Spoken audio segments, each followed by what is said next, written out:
Tim, you want to welcome everyone today?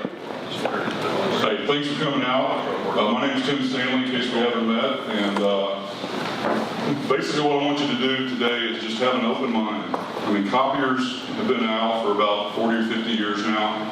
We're going to show you where Xerox thinks the industry is headed. So just have an open mind, no matter what you might have thought or heard before. Get ready for Rich. Rich is a former owner, but he's been training our sales force at Xerox for over 10 years. So we challenged him. A lot of times you go to a seminar, I wish my wife was here with me, or I wish my husband was here with me to hear the same stuff. Well, he's going to come in and teach you what he teaches our sales folks. So in the essence of time, I'm going to shut up and we're going to get started. Thanks for coming. All right, good morning, everybody. My name is Rich Cardillo, and I live in Evergreen, Colorado. Nice to be here today. So today's theme, this dare to be different. God, I started with Xerox in Buffalo, New York in 1985, and I think about where the business has come in the last almost 30 years.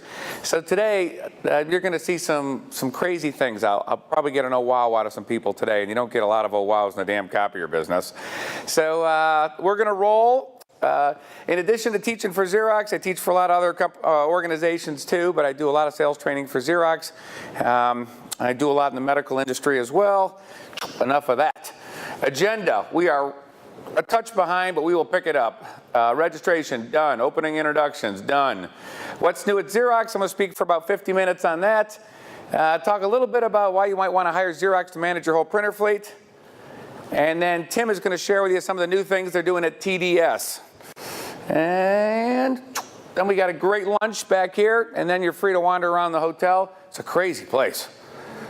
Pop into this restaurant back here. I just popped in and check out some of the artwork in there. Wacko.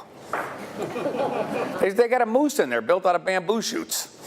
So, all right. It's a little tricky with two hands here. What we won't do today, I promise, is no one at TDS or Xerox is going to put a heat lamp on you today and try to sell you anything today. You know, the intent of today is just to get an update on what's happened in the industry and the changes that have been made, and we can keep it loosey-goosey. So if someone wants to call a timeout and ask a question at any time, just ask a question.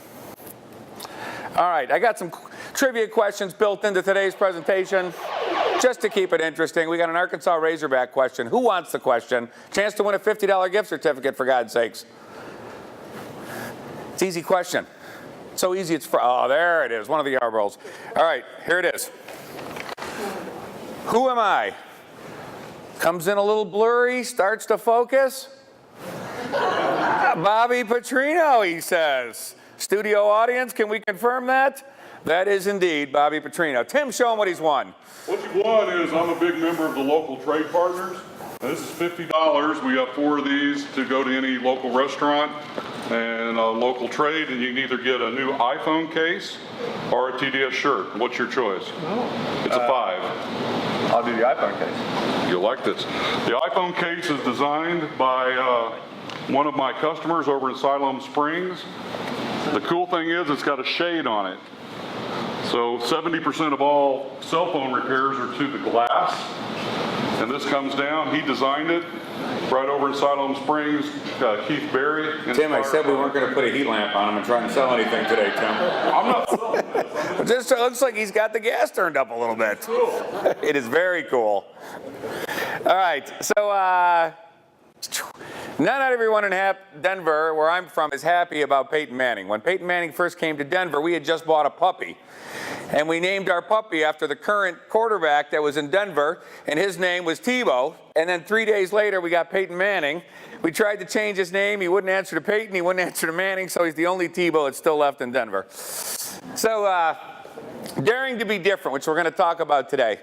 The diplomat from the UK once said, "He who rejects change is the architect of decay. The only human institution who rejects progress is the cemetery." And it is true. I grew up in upstate New York, and in upstate New York, Eastman Kodak, every one of my friends that didn't go to college, or half of the ones that went to college, came back and went to work for Kodak. Kodak employed 65,000 people in Rochester, New York. And at their heyday, you know, they made their money in film processing, And their stock peaked at about 94 bucks a share, probably in the mid to late 80s. What do you think a share of Kodak, just went back on the market, what do you think you can buy a share of Kodak stock for today? Anybody want to guess? 50 cents. 3 cents. It's actually trading under 3 cents. Kodak now employs less than 1,000 people in Rochester. They've torn down all the buildings. It's the saddest thing you've ever seen. And the demise of Kodak will be a chapter in a history book, right? Some Wharton Business School kids will be scratching their heads looking at Kodak 50 years from now. And what happened was the industry changed, right? People went from film processing to digital, and Kodak didn't move fast enough, and blah, blah, blah. So, you know, another company based out of Rochester, New York is Xerox. And we invented the first copier in 1960. 1970, we got two-sided copying, big news. Cartridge technology in 1990. These were the dark days of copiers, boy, in the 90s. I was selling back then. 2,000 moving parts those things had in them. They were designed to break, right? Whether it was a Xerox or anyone else's. If you were in that industry, you went out and saw your customers with a helmet on, because for every 3 customers, one was happy, one was a tweener, and the third one was always irate. So other than the birth of my kids and marrying my wife, the single happiest day of my life, I wept openly at my desk because when we finally got to digital technology, you know, all the analog copiers went to digital about 10 years ago, and we went from 2,000 moving parts to 200 moving parts.